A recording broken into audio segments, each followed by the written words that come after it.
This is Tom Dillon, the Lifetime Liberal, and today is Monday, February 27th, 2017. The title of this rant will be Inequality in an Exceptional Nation.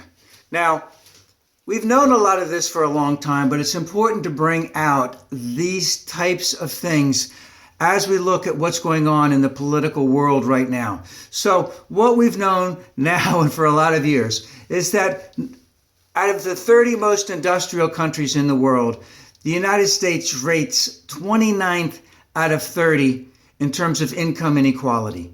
The United States ranks 29th out of 30 in terms of wealth inequality.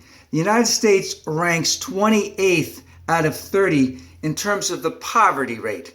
And the United States ranks 29th out of 30 in terms of our life expectancy. We also have a very, very high infant mortality rate compared to all of those other countries. Just a couple issues on that is that, number one, most of them have, and I don't want to use the term universal. Let's just use the term that in all of those countries, the governments are actively involved in working with private industry in keeping people healthy in that country, much more so than in the United States. Now, in terms of the figures that I just mentioned, remember, of course, it's much higher for blacks and it's much higher for Hispanics than it is for whites. And I'd like to say that we normally take care of those people, and they're often referred to as the others, so to speak. And we need to increase our investment in all of those areas to help them. But in terms of the current political climate, what is Mr. Minority, the loser, going to be doing about any of these issues? Whoops, I'm just doing it right here. Zero. Absolutely zero. So we have some problems. And what are the sorts of things that we can do to help alleviate those problems that'll make them better? Number one, Mr. Minority is going to do absolutely nothing when it comes to global climate change. The United States has a tremendous opportunity to lead the world in this area based on the Paris Accords. Doesn't look like Mr. Minority is going to do anything like that. And of course, we know that the health hazards of pollution affect the poor much more so than they do the rich. So they will be the recipients of zero action by Mr. Minority in terms of global climate change. We know that Mr. Minority is going to be doing zero in terms of comprehensive immigration reform. In fact, you would say that he's regressing in terms of helping out our fellow sisters and brothers who are in the shadows in the United States. So he's going to increase deportations, dramatically increase the budget, use quasi-laws, so to speak, to get rid of these people as soon as he can, so to speak. He's going to make a complete assault on sanctuary cities in the United States. And what will that do? That will drive those people much more underground, so that if there are infectious diseases, they will not go to hospitals to be treated.